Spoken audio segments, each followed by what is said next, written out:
Boston College lands a new quarterback commitment. And let me tell you, folks, this kid could be a program changer.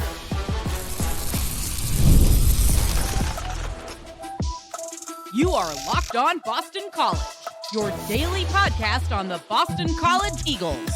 Part of the Locked On Podcast Network, your team every day. Hello, everyone, and welcome. This is Locked On Boston College, your team every day. I'm your host, AJ Black of Eagle Insider, part of the 247 Network. I am the publisher over there. I have been covering Boston College for over 10 years, and I'm grateful to be here to talk BC with you. Today's episode is brought to you by Monarch Money. Take control of your finances with Monarch Money. Use code LOCKEDONCollege at monarchmoney.com for 50% off your first year. Now, on today's show, big weekend from BC sports. Basketball adds a transfer, and I'm really excited about who this kid is. I think he could be a real good addition. I'll explain who that is. Then BC lands a commitment after their final spring practice. I'll explain who that recruit is.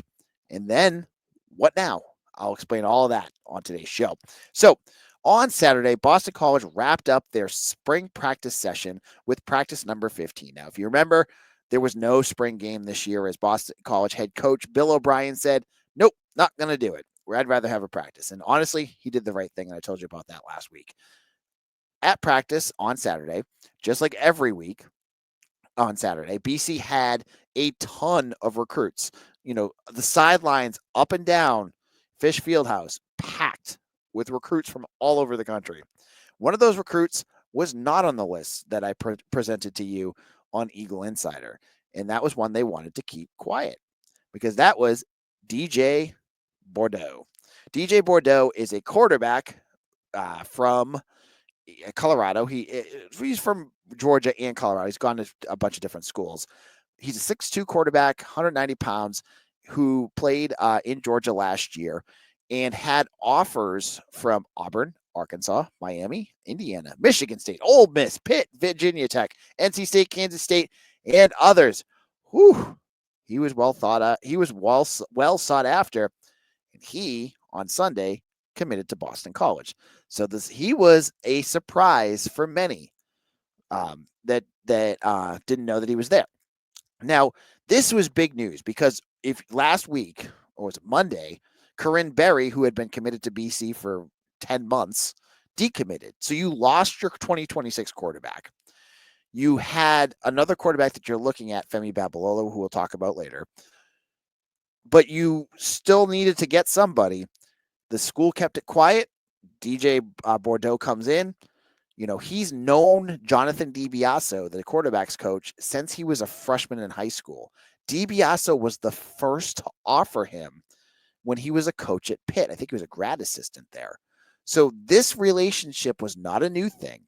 The staff, especially the ones that needed to know him, have known him for a while. He comes to BC, he blows it away.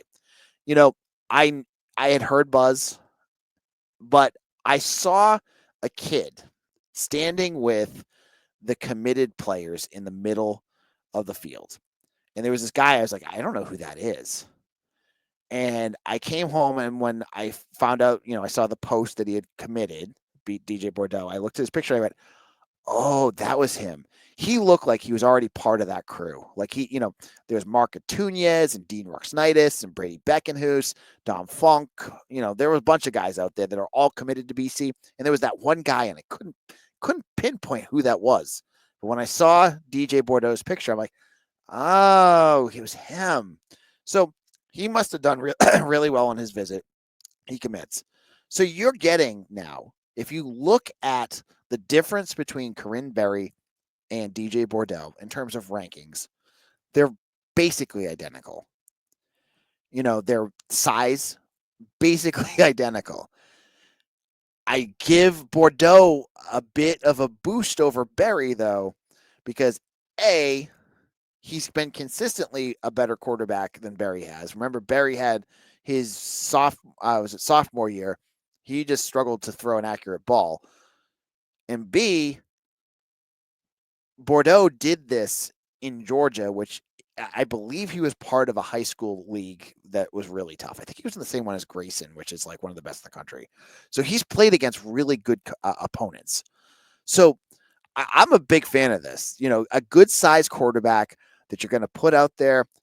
I don't know how raw he will be. I mean, I thought Shaker Rising would be raw, and he looks like he's ready to play next year. Like there's certain kids that, like, if you ID them well enough and you get guys that have good decision making, get the ball out quick, and make good throws, can get out there a lot faster. So I'm not sure where he's at, but it just stunned me how quickly BC moved on this. And this gets to the point of why, again, I think Bill O'Brien is an important hire for BC. Because for years, under Jeff Hafley, Steve Adazio, and Frank Spaziani, this program futzed around with recruiting quarterbacks. I mean, you go back for 15 years, the best quarterbacks you had were Anthony Brown, who topped out at another program, Chase Reddick, who, I mean, he could have been good, but, he played on some really horrific teams. And then transfers, lots and lots of transfers. So quarterbacks has not been BC's bread and butter since the Matt Ryan days. That has changed under Bill O'Brien. Bill O'Brien already has that room looking exponentially better than it did just 3 years ago. Like, it's night and day. I'm not going to knock the kids that were here, but the guys that you have now are light years ahead of where things have been. The fact that you have a quarterback battle right now between two guys that legitimately could be the starter next year tells you everything you need to know. That never happens at BC, or it hasn't in years.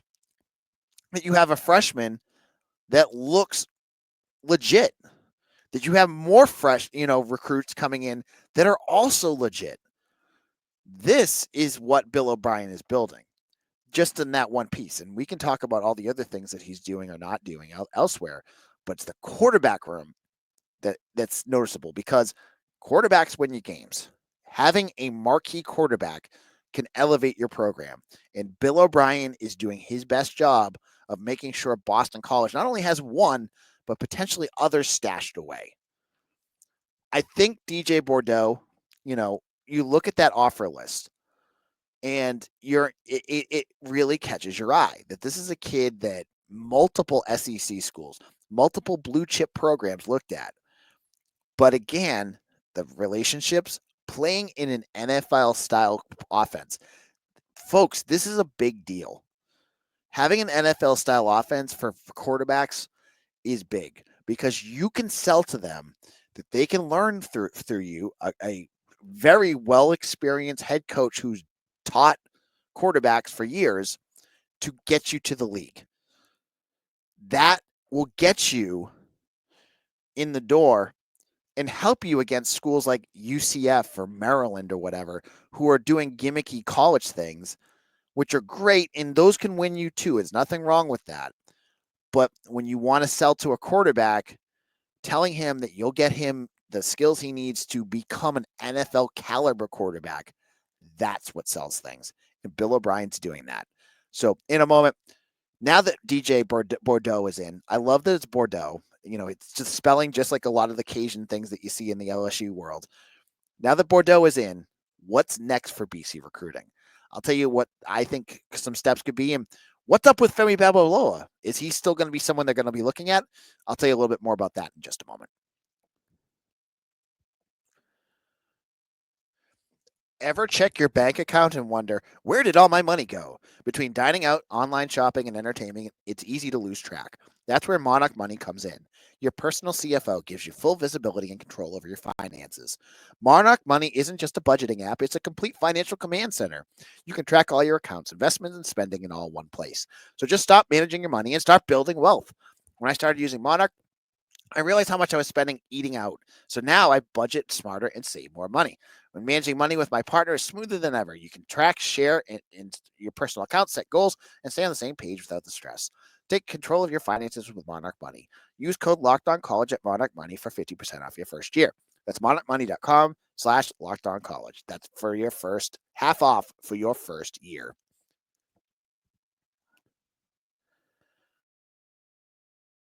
This is Locked On Boston College, your team every day. I'm your host, AJ Black, and thank you all who have made us your first listen every single day. For all of you who go to the gym and turn on my voice and listen to me talk BC. For all of you who are doing this while you're cooking dinner, I appreciate each and every one of you.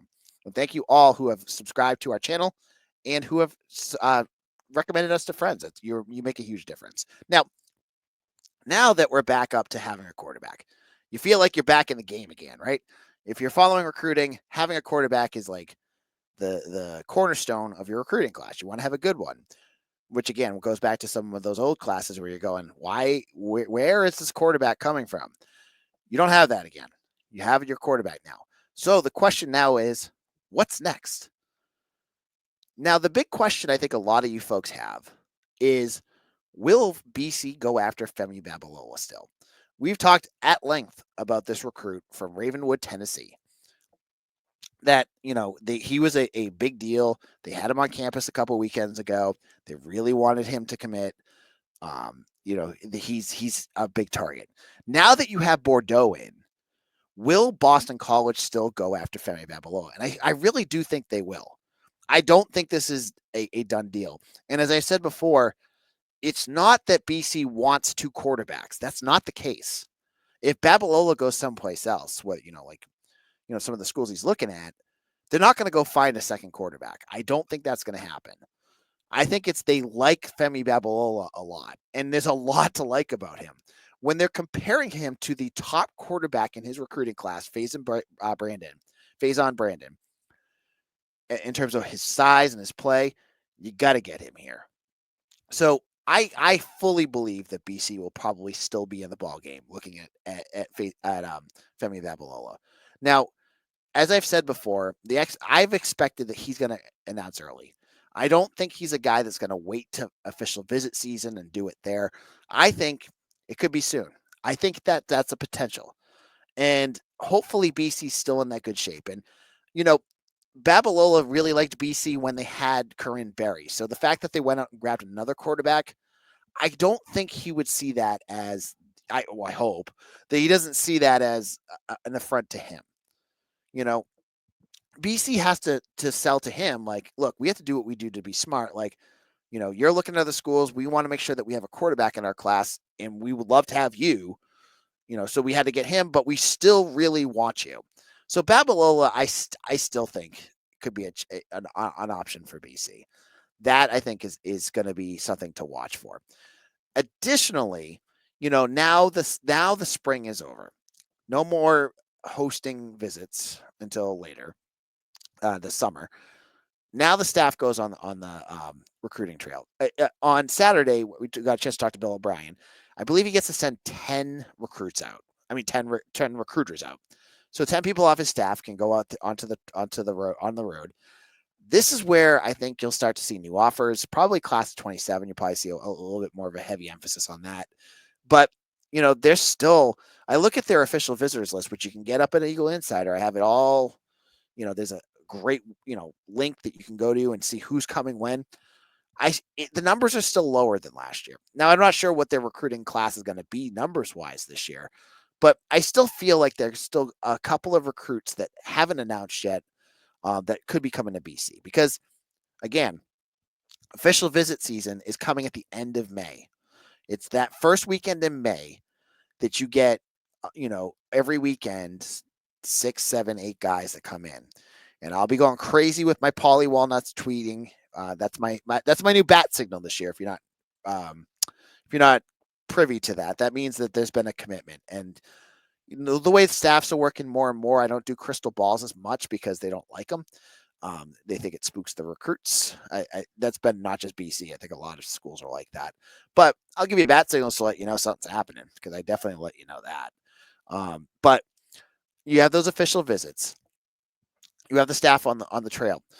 I'm really interested now to see what happens next week, because the school has not said how they're going to address this house settlement, because you got schools like West Virginia who are cutting players left and right now to get to 105. Now, there's no rule that says this is going to happen. You have a judge who said they don't even like that rule's coming up. You have all that happening. And BC's at like one. I want to say they're like 119. So I'm just curious if they're just gonna wait to see if they have to, or if they're gonna be proactive. How are they gonna address the transfer portal that's coming up? Yeah, I think it's important to note that probably tomorrow you got to expect that the staff is probably going to have those positional meetings where every school has this where the wide receiver coach meets with the wide receivers and talks about with their players where they're at. It's an exit interview before summer. And with the portal open, some guys might not like what they hear and they'll enter the portal. You don't see that as much with BC. Last year, I feel like we had like two guys and they were like way deep in the depth chart and they all left, but that was it. With the excuse me, house settlement, things like that, I don't know. I don't know what's going to happen. So this whole week, I think, is going to be really interesting to see what happens. Will there be guys entering the portal? Will BC be active in the portal? I've talked about at length that linebacker is a position I think that they still need to address in the portal. Will their names be popping up? I'm not sure. There's been a lot of linebackers entering. I've noticed that, but I don't know. I don't know if BC is going to be active with them. And we'll have to wait to see if there's other spots where, it's the end of spring. O'Brien has a chance to look at his roster. He talked about it being deep, and I agree. A lot of positions he is deep, but there's a lot of positions too where maybe the depth isn't as established as what you want. I mean, tight end, for instance, he said that was deep, and I was like, there's guys there, but like, do you really want, and not a knock on him, but Caitlin Chudzinski looks great. Like, he looks great, but he's 215 pounds. He's not the tight end that you would want out there. And even Bill said it. Bill said he's going to hit the weight room. You've got walk-ons. You got a bunch of freshmen coming in. That might be a position you may look at and go, we need another established guy out there too, to go with like Zeke Moore and Ty Lockwood and all them, and Jeremiah Franklin. Don't want to forget him. So I think that's what's going to be something we're going to be watching for. What this roster look like, the changes. I don't expect the changes to be drastic. I don't think there'll be huge ones. There may be a few names that, aren't progressing in the way that you may want to, that may enter the portal, but that there'll be a few. I don't think that'll be a big factor for BC.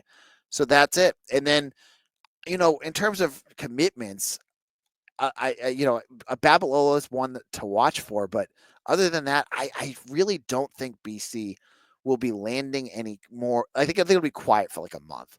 It'll be official visit season when we're getting like 2 or 3 a week. And that's when things have to really ramp up. Now, in our final segment, let's go over to the hoops. Let's talk basketball. And I have one quick thought about women's basketball because something's weird's going on at BC, and I want to talk about that as well. We'll get into all that in just a moment.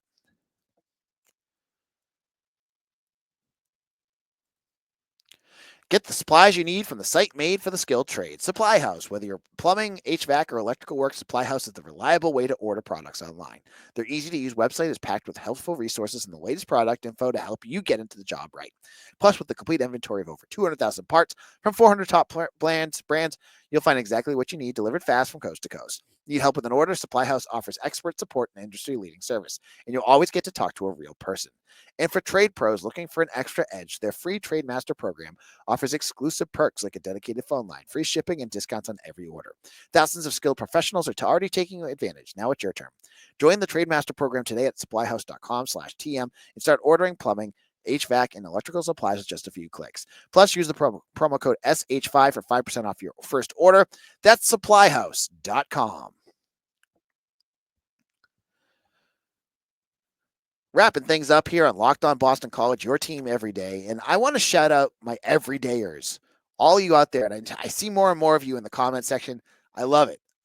Own it. If you're an everydayer, if you're listening to me every day, you're great. And I love the term everydayer. So you guys are them. You're my MVPs of my show. Like, you're the reasons I do this. You're the ones. Some of you came up to me at practice, have seen me around, send me DMs. I appreciate all your support. And when you're done with this episode, check out Locked On ACC with Kenton Gibbs and Alex Dono. They're talking all things ACC. Check that out on YouTube, wherever you get your podcast. Now, basketball. Basketball had a big weekend too, as they landed their second transfer, and it's Boden Kapke. I'm probably butchering his name, and I apologize to Boden, from Butler. So second transfer, second from a G5. Remember, in basketball, Big East is considered a power conference. So Butler is in one of those. And Boden Kapke was interesting because I remember he took official visits to BC when he was a transfer. I mean, a recruit. He was class of 20, and he took an official visit and ended up at Butler instead. He's a 6'10 big man, uh, averaged just under 5 points per game, about 3 rebounds per game. And, what was interesting with him with Butler is during the season, his role grew. So he got to play quite a bit. Not sure why he entered the portal, but this is another, your backcourt is starting to get, front court, sorry, is getting bigger, more athletic, more athletic, and I think more defensive. I think that's going to be big, the defensive piece. You bring him in with an athletic 4, like Aiden Shaw, at 3, maybe he's more of a wing, and you're starting to get guys. And what I love is that they play at bigger programs, and they both have something. They have a something to them. Kopke, I think, is what's really interesting about him is he's a big man. And say what you want about Earl Grant, and believe me, I'm not going to defend him in this segment. The one thing that I've seen him do really well is really coach up big guys. Whether it's Jaden Hastings, Quentin Post, James Karnick, TJ Bickerstaff, he's done an excellent job of developing these guys. So Kapke, you look at his high school stuff, and I know high school ball is different, but in high school, he could shoot the 3. That's a plus. No offense to Chad Venning, he couldn't shoot a 3. He shot, almost like 28 points per game. He's a rebounder. He's a big dude. He's like 250. So you got another big guy. This is a guy that you're going to probably plug in and match up with Jaden Hastings. Like the two of them are going to take your 5. So that's good. That's a really nice get. And honestly, I'll take these guys over players who are scoring 20 points per game playing for, some school I didn't even know was a power, a Division 1 school. They've been landing some players that I'm just like, eh. And these guys are built to play power 4 schools. Like Aiden Shaw he's a big dude, and Kapke is big too.